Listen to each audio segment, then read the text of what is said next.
Good evening, everyone. It is time, I think.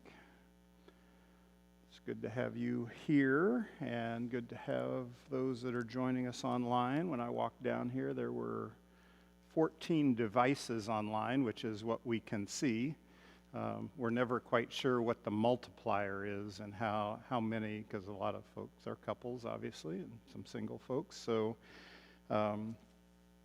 we've been saying for church 1.9 is the multiplier of devices. So we'll see. I don't know how close that is.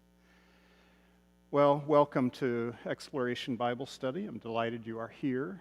In just a couple of moments when Ruth arrives, I will give the extra microphone to her. She texted me, and our dog is 14 years old, and when he gets outside, he likes to be outside and doesn't want to come in, and when he's inside, he likes being inside, doesn't want to go out. Anyway, so too much information, but she'll be along shortly to take a microphone. So let's begin with a word of prayer tonight. Loving and gracious God, how good it is to come into your presence and study your word. Thank you for the gospel that is before us, and we ask you to open our hearts and minds this night. Give us insight and understanding. Lead us and our hearts in a way that you want us to go this night. God, I ask for your blessing and our prayers to be with those that need your care this night.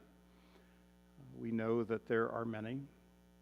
God, we give thanks for a vaccine that is now being distributed, and give thanks for the hope that that brings.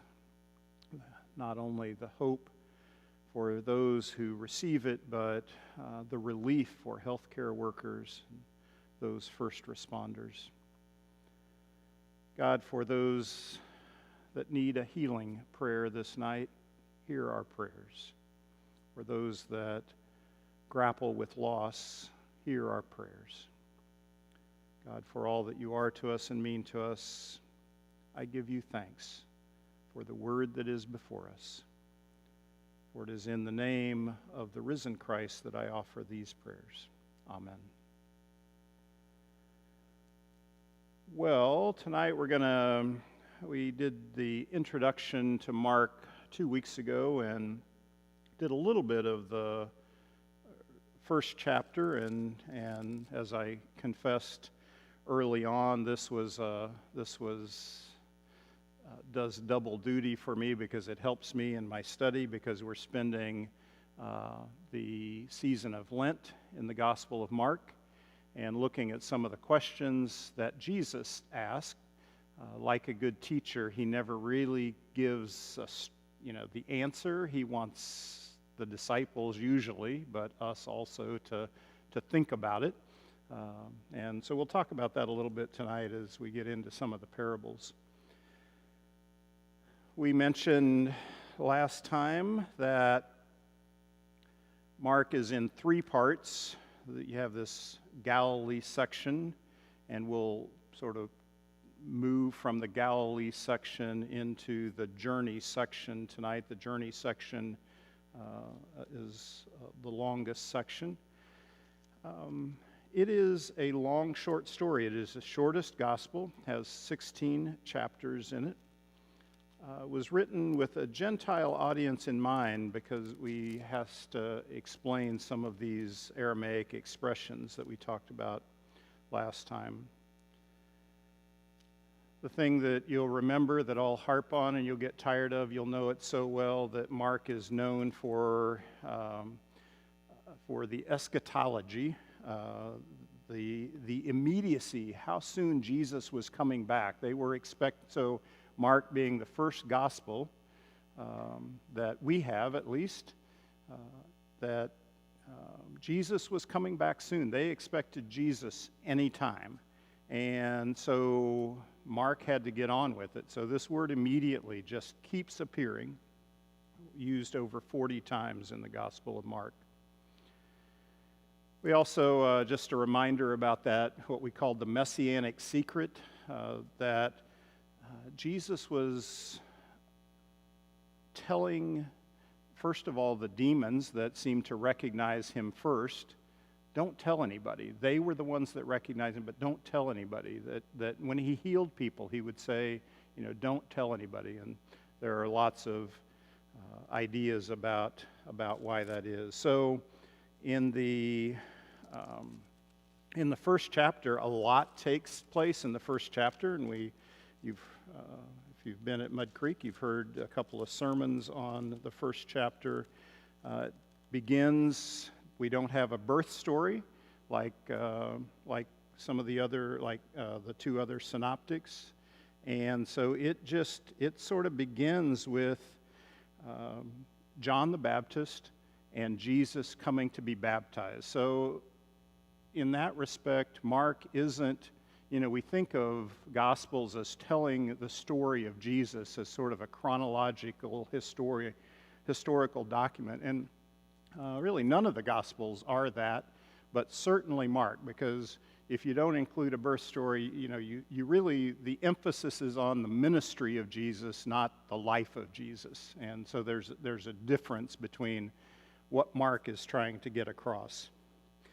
So, the baptism of Jesus, the temptation, the beginning of the ministry that, Jesus calls, we think of Jesus calling the 12, right? Jesus calls the 12 disciples. Well, that's true, but it doesn't really happen that way in Mark.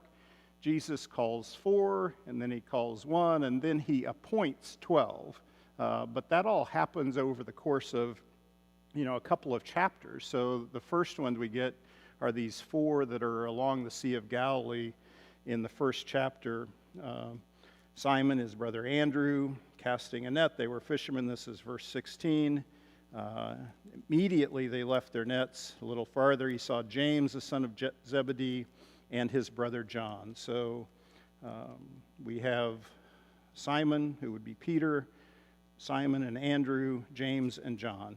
And those are the 4 disciples, and those are the ones that are with him early on.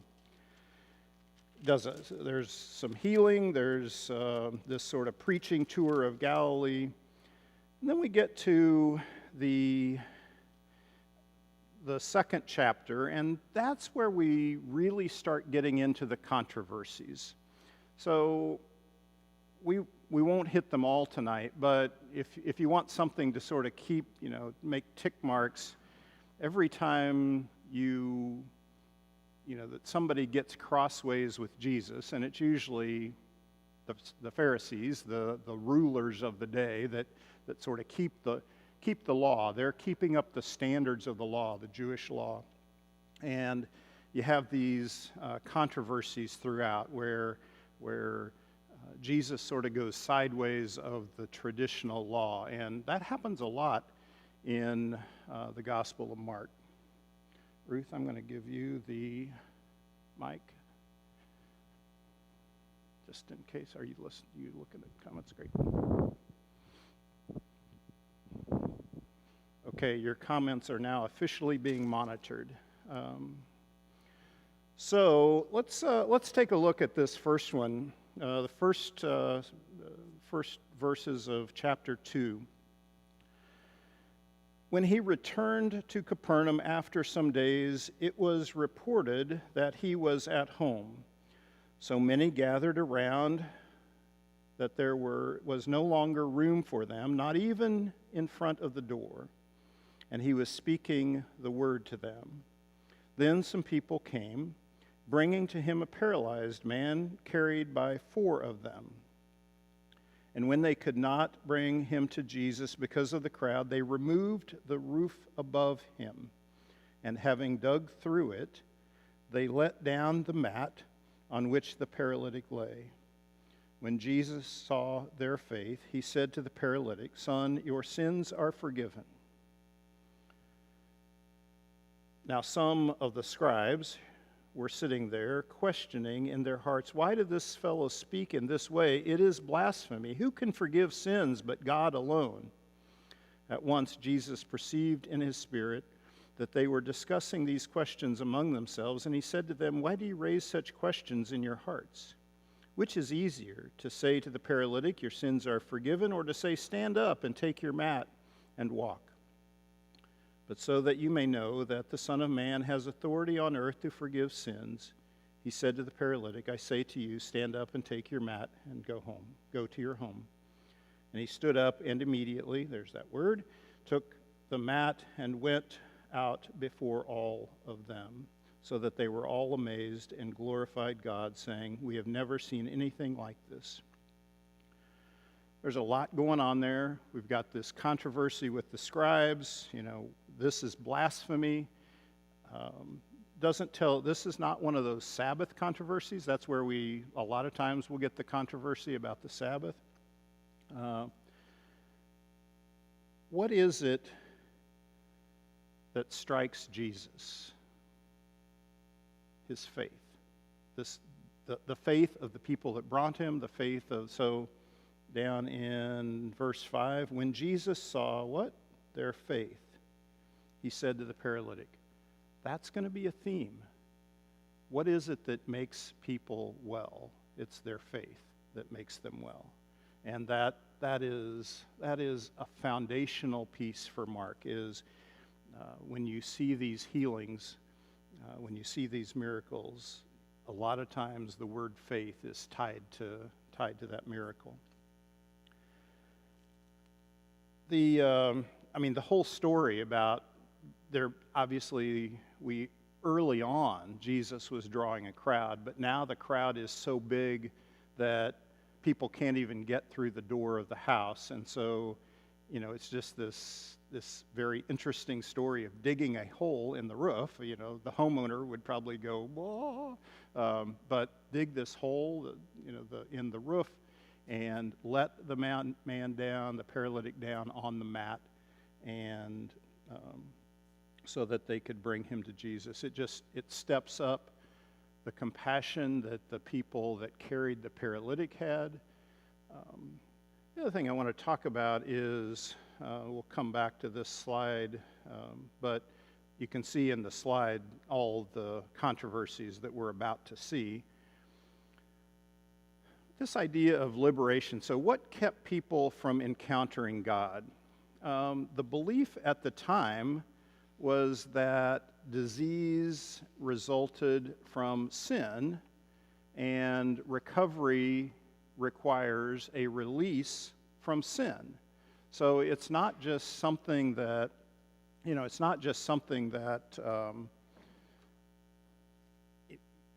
that is a physical ailment. The physical ailment in that time, the belief was that the physical ailment was tied to sin. And so in the Talmud, the Babylonian Talmud, there's this quote that no one gets up from his sickbed until all sins are forgiven, demonstrating how closely the illness and the sin was tied together. There's this idea that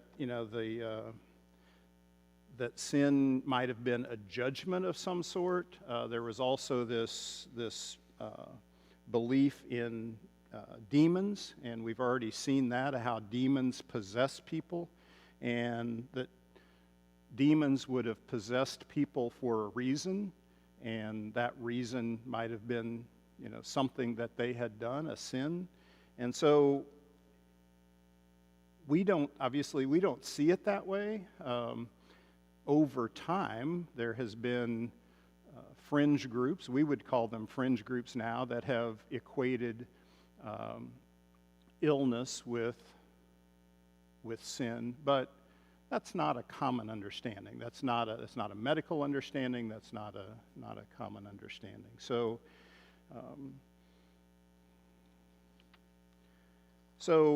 in this section, Jesus starts to separate this idea of sin and disease. He pulls those apart. And that's, if you put yourself in that time and that place, that's huge, that those two ideas are being pulled apart because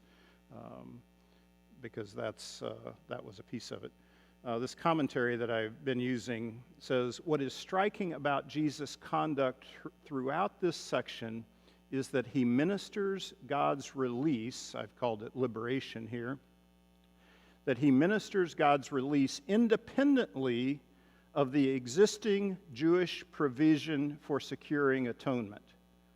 Further, it seems that he communicated the experience of forgiveness, whether from the constraints of sin or disease, prior to and in order to enable response to God. Here we come close to one of the distinguishing characteristics of Jesus' faith, that those two elements are not tied together. The other piece that we have to put ourselves in the context of the time is that first century Judaism was sort of in a state of flux. There were any number of interpretations of what it took to be a faithful Jew. I would guess that's probably the same as we understand Christianity today, right? That there are many understandings of what it means to be a faithful Christian. That was true on steroids in first century Judaism. This says, one component common to many was the importance of defining a pattern of life that was identifiably Jewish, a set of rituals and practices to be undertaken at particular times and in particular ways, together with a code of rules governing social interaction. So we're going to see that Jesus is breaking these norms. There's going to be new situations and there are going to be new rituals that Jesus does that breaks the norms of what that meant. Some of those are going to be simply Jewish custom and Jewish law. Some of them are going to be related to the Sabbath. And that's going to be the biggest one. So being faithfully Jewish was in flux. There was this evolving understanding, especially of the Sabbath. And just to set the stage a little bit, there are two places where the Sabbath is talked about at some length. Both of them, it's talking about the Ten Commandments. And it's interesting that in these two places in the Ten Commandments, Exodus 20, Deuteronomy 5, both of those in that listing of the Ten Commandments, you have this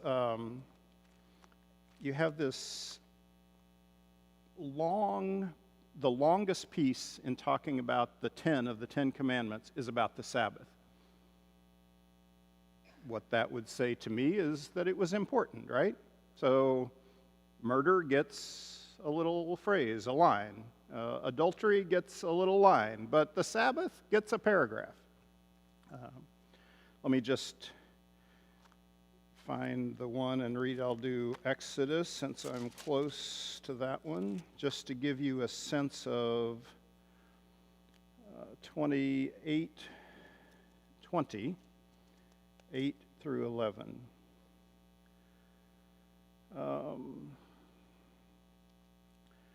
Remember the Sabbath day and keep it holy. Okay, so that's the commandment. Then here's what that means. 6 days you shall labor and do your work, but the seventh day is a Sabbath to the Lord your God. You shall not do any work. You, your son or your daughter, your male or female slave, your livestock, or the alien resident in your towns. For in 6 days the Lord made heaven and earth, the sea and all that is in them, but rested on the seventh day. Therefore the Lord blessed the Sabbath and consecrated it. So, long section. Then it's honor your father and mother. You shall not murder. You shall not commit adultery. You shall not steal. No expository on that, but the Sabbath is important. You get the idea. let's continue on. So there are another controversy is when Jesus calls Levi. This is shocking because we get this that Levi, the son of Alphaeus, this is verse 13, chapter 2. Walking along, saw Levi, son of Alphaeus, sitting at the tax booth, and he said to him, "Follow me," and he got up and followed him.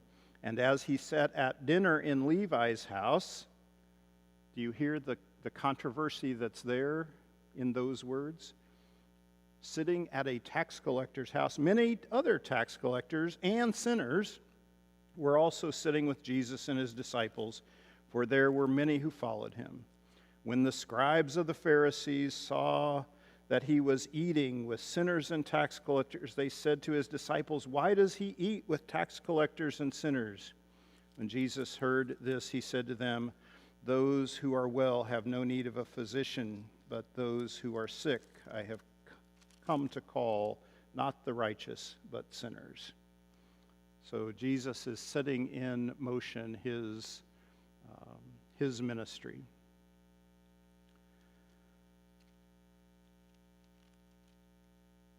Back up about on the Sabbath piece, so we get healing on the Sabbath and working on the Sabbath. Are both healing would have been considered working, but those do have a distinction with each other. But this section, verses 23 through 28, is about plucking grain. So that certainly would have been considered working. And then Mark starts out, "One Sabbath he was going through the grain fields. As they made their way, his disciples began to pluck heads of grain.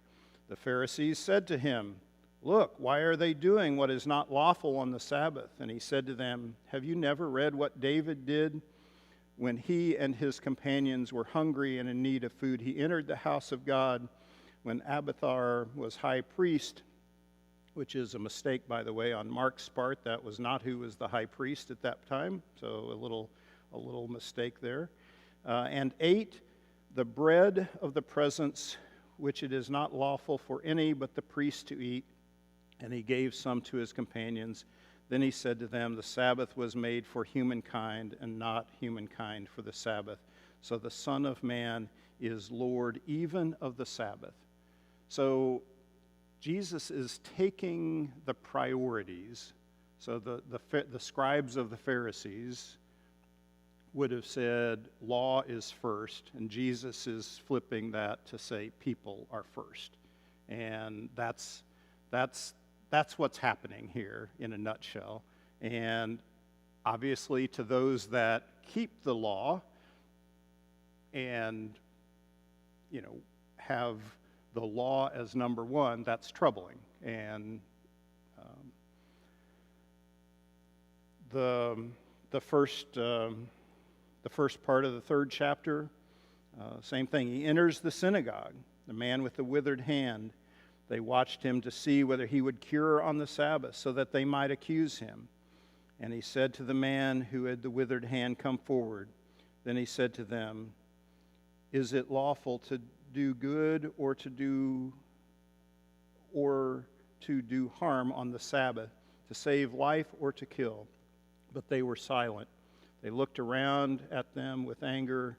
He was grieved at the hardness of heart and said to the man, "Stretch out your hand."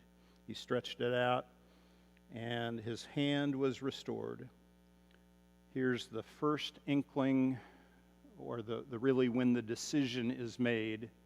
We're only in the early part of the 3rd chapter of Mark. This is where the decision is made that Jesus will die for what he's doing. The Pharisees went out and immediately conspired with the Herodians against him, how to destroy him. So that's where things really start taking off in terms of how the Pharisees saw Jesus, and that you sort of get parallel tracks. You get that he's disobeying the law, but you will also get this track that will pick up later in Mark and the other Gospels that he's a threat to power. And so you have against the law and threat to power, but right now we're seeing the violation of the law. All right, so with 3:7, we move to this next, what scholars would identify as the second major section. Remember, we saw the Galilean section that we've been in. Right here ends that Galilean section, and we're going to start on the journey section. So the three major sections, Galilee, journey, Jerusalem. Right here at 3:7, we start on that journey section. So let me move on. So Jesus departed with his disciples to the sea, and a great multitude from Galilee followed him, hearing all that he was doing, and they came in great numbers from Judea, Jerusalem, Idumea, beyond the Jordan, and the region around Tyre and Sidon. He told his disciples to have a boat ready for him because of the crowd, so that they would not crush him, for he had cured many, so that all who had diseases pressed upon him to touch him. Whenever the unclean spirits saw him, they fell down before him and shouted, "You are the Son of God." But he sternly ordered them, Messianic Secret, not to make him known. Then he goes up to the mountain and appoints the 12. So here we finally get the number to 12 from the 4 or 5, depending, sort of where your count is. 4 original, Levi, and then so now we get the 12. That mountain things, we still have this idyllic idea of mountains, right? Wonderful things. We talk about mountaintop experiences.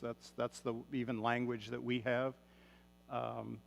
Things happen on the mountain. That's Moses went to the mountain, and that's where the transfiguration happened. That's so the mountain. The idea of appointing these 12, they went up to the mountain and called to him those whom he wanted, and they came to him, and he appointed 12, whom he also named apostles, to be with him and to be sent out to proclaim the message and to have authority to cast out demons. So he appointed 12, and we have the list there.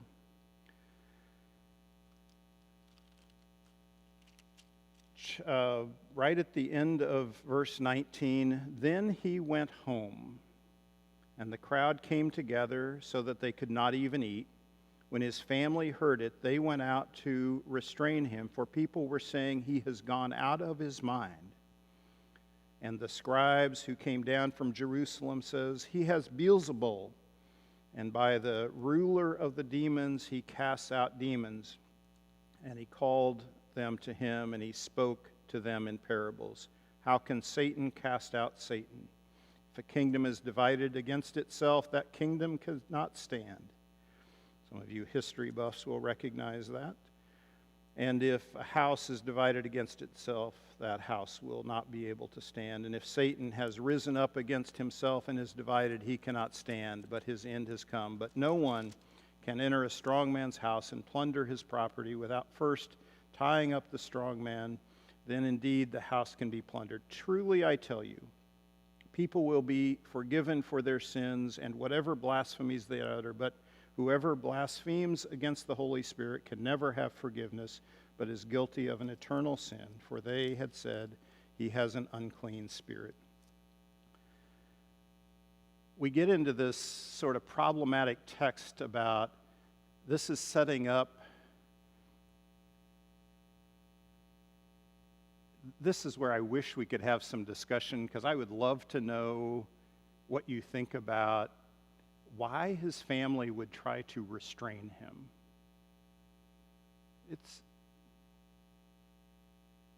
So think on that a moment.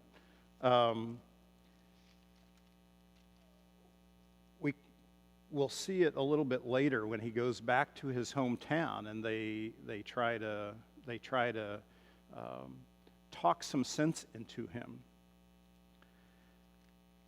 One of the commentators I read said, put yourself in the families. So we're early on in Jesus' ministry. He's been doing something for 30 years that we don't really know, but presumably he's been a carpenter. He's been, we've got this section that we don't know, but he was making his own way probably, and he was doing well, and suddenly he's doing these miracles and things. If you were family, you would say, you were such a good little boy, Jesus. You were doing so well for yourself. I don't know. The idea, and couple that with the idea that the belief in demons. So, right here they're talking about, that he's gone out of his mind, that he's, and the idea of demons, really, pardon the pun, haunts the people of that time. So, anyway, right at the last, so where I left off, 331, this is another, we see this as a problematic text because looking at it one way, so see how you look at this. Is he disowning his family, or is there another explanation? So then his mother and his brothers came, were standing outside. They sent to him and called him. A crowd was sitting around him, and they said, your mother and your brothers and your sisters. So that's how we know that he has family, right? There's one of our clues that point to that. Your mother and your brother and your sisters are outside asking for you. And he replied, who are my mother and my brothers? And looking at those who sat around him, he said, here are my mother and my brothers. Whoever does the will of God is my brother and sister and mother. Is he disowning his family? Sounds like it, doesn't it? I mean, just the surface reading of it, but if you get to 35, is verse 35 inclusive or exclusive? Whoever. That's a really important word. Whoever does the will of God is my brother and sister and mother. So the family is now not just nuclear family. It's whoever does the will of God is family.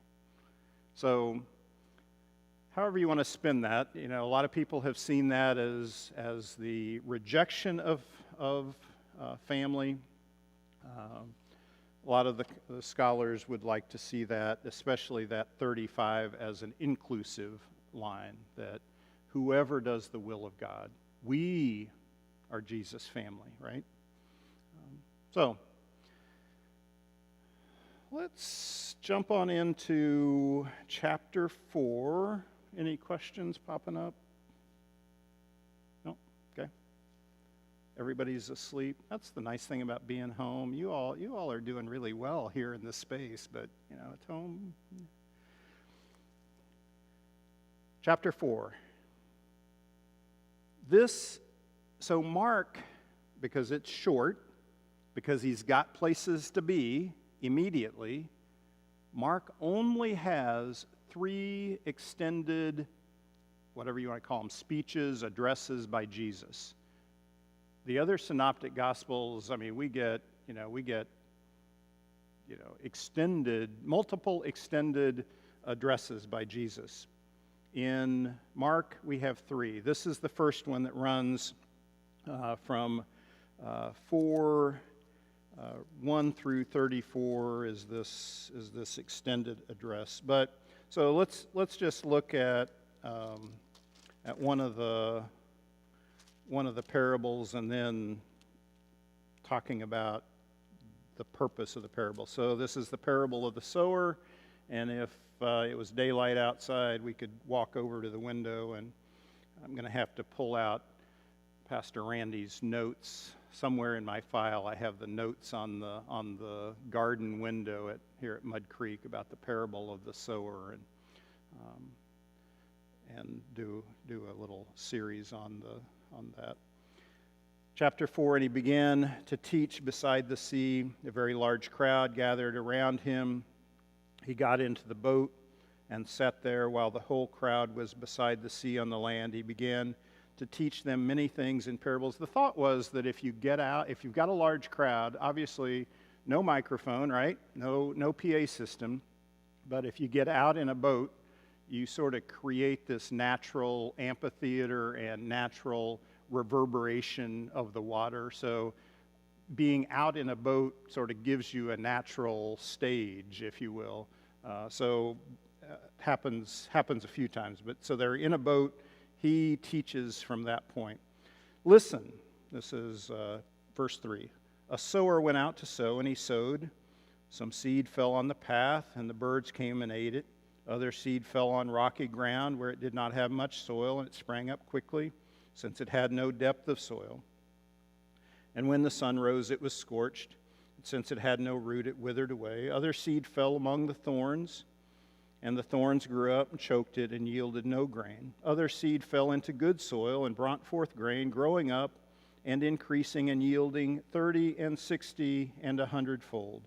And he said, let anyone with ears to hear listen. And there's this section on when he was alone, continues on, when he was alone, those who were around him, along with the 12, asked about the parables. And he said to them, to you has been given the secret of the kingdom of God, but for those outside, everything comes in parables, in order that they may indeed look, but not perceive, that they can listen, but not understand, that they may turn again and be forgiven. And he said to them, do you not understand this parable? Then how will you understand all the parables? The sower sows the word. So this is one. Sometimes Jesus explains the parables, and sometimes he doesn't. So this one we get an explanation. So we have lamp under a basket. We've got the parable of the mustard seed, and then what we were on last week in the sermon series. Jesus stilling the storm. I mentioned this in the sermon, but Mark gives, as fast as Mark is going, there's really this. So imagine this fishing boat. So this, a fishing boat, if you Google, first century fishing boat, it is not a yacht. It is not. It's open, it's, would have sails on it probably, but it's big enough for, you all have been to the Holy Land 8, I think, is that right? Yeah. But the windstorm arose, so he was asleep on a cushion. Just an odd detail for Mark, as fast as he's going, that he's asleep on a cushion. Being asleep, I'm a heavy sleeper. It's hard for me to imagine being asleep in a storm, but asleep there probably refers to trust in God. How much do you trust in God that even amidst the storm, that you have trust?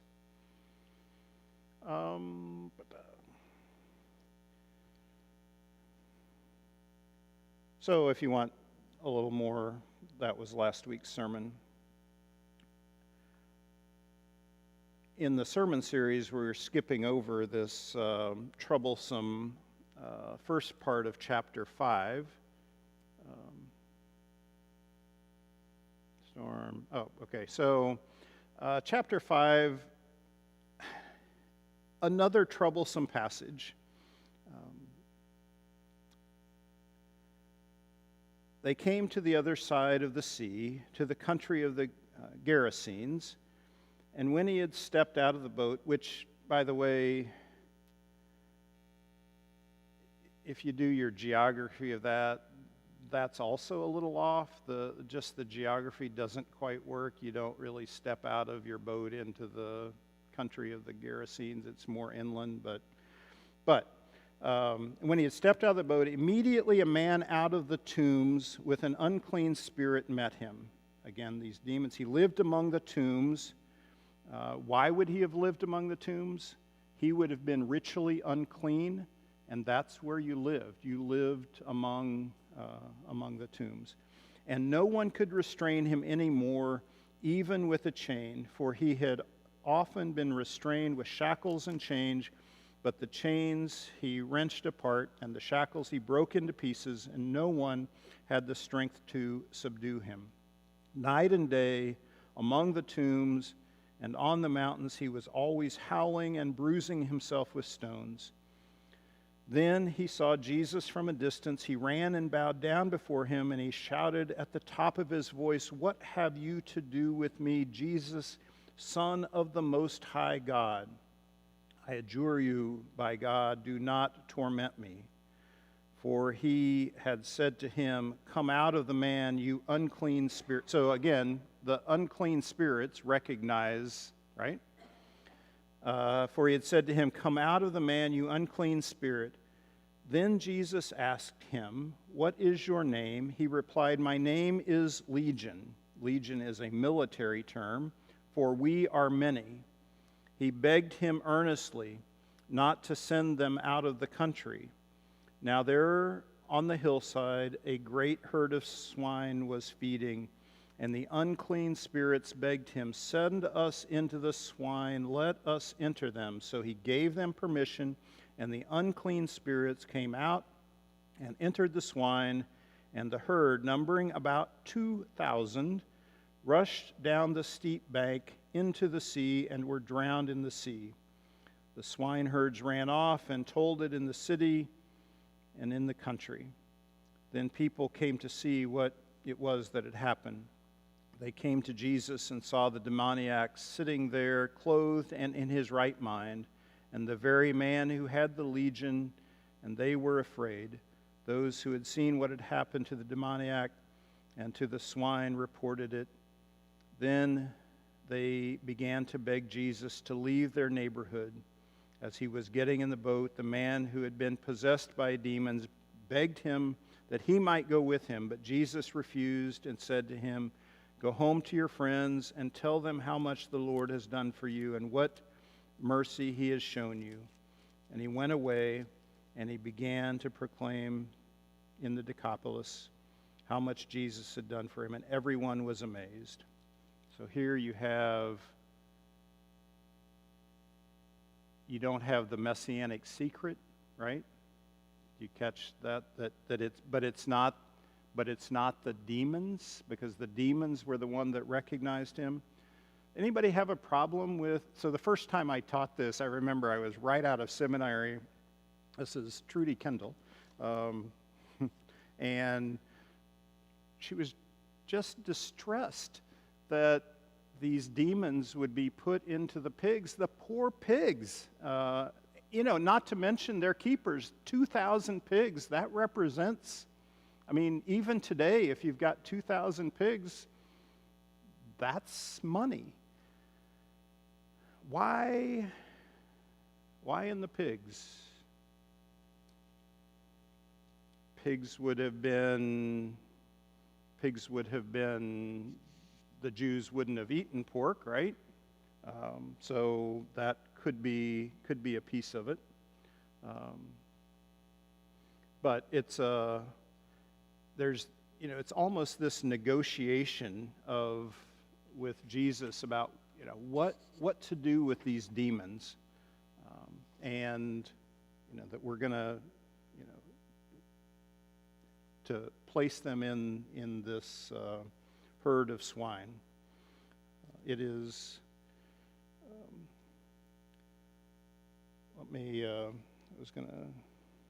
So swine were considered unclean animals by the Jews, Leviticus, Deuteronomy, Isaiah. The plan backfires badly for Legion. The maddened pigs drown, presumably taking Legion with them. This bizarre scene is full of humor. The upset swineherds flee to the city with the news, and when the people come to see what Jesus has done, their response is fear. Underscores the response between the people's response of fear and the response for discipleship. So sort of what I said last week, you're returning from fear to faith. So I'm not going to spend a lot of time on 21. This is my teaser from 21 through the end of the chapter. If you come or watch on Sunday, this is our next question. The woman who touches the hem or the outer cloak of Jesus, and Jesus asking the question, "Who touched my clothes?" And that happens in this woman who had a hemorrhage for 12 years, and this is one we see it a lot of times, and I talk about it a fair bit, but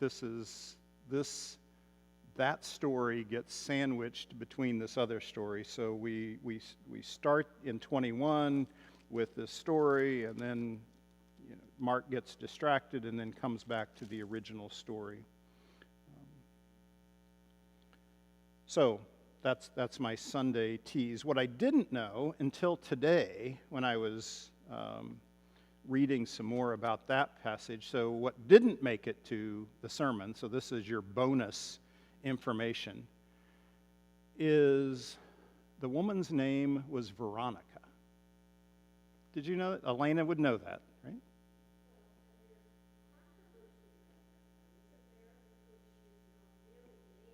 Right, exactly. So the woman with the hemorrhage, did I bring it in? I don't think I brought it in. Gosh darn it. It's laying somewhere. It's probably laying back there. See if I can remember. So this woman is not named in Scripture. But about 300, there was a historian, Eusebius, that wrote about the woman Eusebius was from the same town, Caesarea, that this woman was from. This is how the story goes. So I didn't know any of this till today. But this woman with a hemorrhage, Eusebius knew of the place. So the story goes that the woman's name was Veronica. She touched the hem of Jesus' garment. She was healed. Also that she carried some cloth to the cross and was at the cross of Jesus. Came back to live in Caesarea, built a sort of a statue, is what it sounded like. And Eusebius, the historian, knew about the statue that was in his town, although this would have been a couple centuries later. And at the foot of the statue was this plant that had medicinal properties. So anyway, if you look up Veronica, so Veronica is now a saint. But if you look up Saint Veronica, you'll learn a little bit about the woman who I had never heard that till today. So new news. All right, chapter 6. Can you go back home again? That's the question. Can you go back home? The answer, at least for Jesus, is no. So chapter 6, he left that place and came to his hometown, and his disciples followed him. On the Sabbath, he began to teach in the synagogue, and many who heard him were astounded. They said, "Where did this man get all this? what is this wisdom that has been given to him? What deeds of power are being done by his hands? Is not this the carpenter, the son of Mary, the brother of James, and Joses, and Judas, and Simon? And are not his sisters here with us?" And they took offense at him. Then Jesus said to him, "Prophets are not without honor except in their hometown and among their own kin and in their own house." And he could do no deed of power there except that he laid his hands on a few sick people and cured them. And he was amazed at their unbelief. So even there, do you see the tie of faith to, so not many people were cured, and the last line, or the last word even in that paragraph, is unbelief. So see the tie between faithfulness and it's faith. A lot gets made of, that is not this the carpenter, the son of Mary? The idea that Mary is the one mentioned and not Joseph. Is not this Joseph's son? It doesn't say that. It says the son of Mary. Anyway, so you can't go home again, I guess. He went about the villages. So another one of those Markan sandwiches is the death of John the Baptist, which starts at verse 14. It's a little gory right at the end. So if you go, this is it. Let's pick it up. The Herodians had a grudge against him and wanted to kill him. Herodias. Let's pick up with 21, verse 21, 6:21. But an opportunity came when Herod, on his birthday, gave a banquet for his courtiers and officers and the leaders of Galilee. When his daughter Herodias came in and danced, she pleased Herod and his guests. And the king said to the girl, "Ask me for whatever you wish, and I will give it." And he solemnly swore to her, "Whatever you ask me, I will give you, even half of my kingdom." She went out and said to her mother, "What should I ask for?" She replied, "The head of John the Baptizer." Immediately she rushed back to the king and requested, "I want you to give me at once the head of John the Baptist on a platter." The king was deeply grieved, yet out of regard for his oaths and his guests, he did not want to refuse them. Immediately the king sent a soldier of the guard with orders to bring John's head, and he went and beheaded him in prison and brought the head on a platter and gave it to the girl. "Happy birthday, dear." It doesn't say that. Then the girl gave it to her mother. When his disciples heard about it, they came in and took his body and laid it in a tomb. Okay, what does this sound like? This sounds a bit of a precursor, isn't it? This is the prequel. So you get a person who had a following. You get the person in charge who doesn't really think the guy is guilty, but wants to make the crowd happy. Sounds familiar?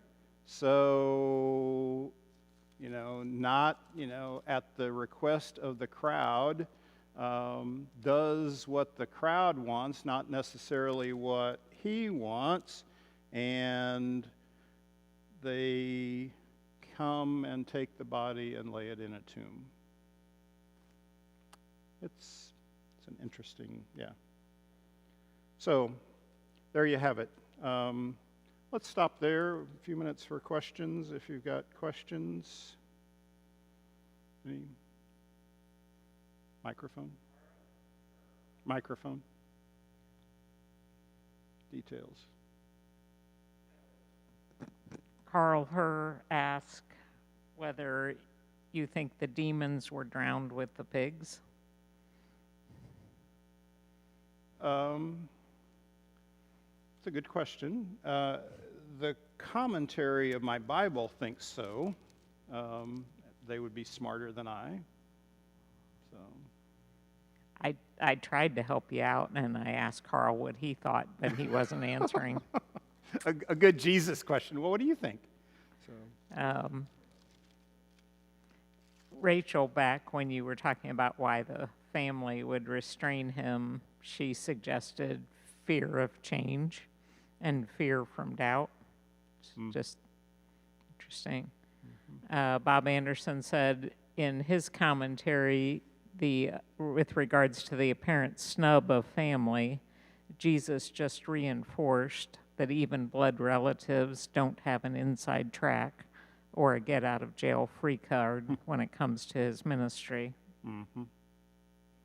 That's good. And Jeff Blair mentions that his Bible in Mark 5 does not mention Jairus. And I said it's verse 22 in mine. Yeah, verse 22. But just ask what translation he has, but he hasn't. Yeah, then one of the leaders, so I don't get into this in the sermon because it's really not about what the story, the question comes in the woman with the hemorrhage, but Jairus was probably high enough in the synagogue to have a little bit of power, but was not a priest, so Jairus' daughter is the one who is on her deathbed, and Jairus meets Jesus as the boat's coming in, and immediately asks Jesus, because Jairus would have had access to Jesus. He was male. He had a position, so he would have had access to Jesus and asked Jairus. But that's interesting about the... Janice Crutchfield just made the commentary, I think, because you were talking about John the Baptist, that never thought about that before. He was the forerunner of his birth, ministry, and death. Yeah. So all the way along, John, I mean, we think about John being, because John said, the one who comes after me. So John, we think about John being the forerunner at the baptism, right? And having this following, but it sort of stops there in our mind. But clearly there's a continuation of that. Anything else?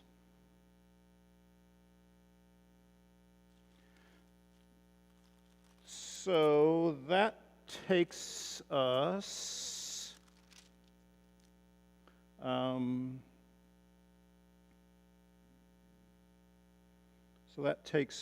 we'll pick up with the feeding of the 5,000, and then the new section really begins in 633, but it's sort of an odd break. So we'll pick up the feeding of the 5,000 in 6:30 next time.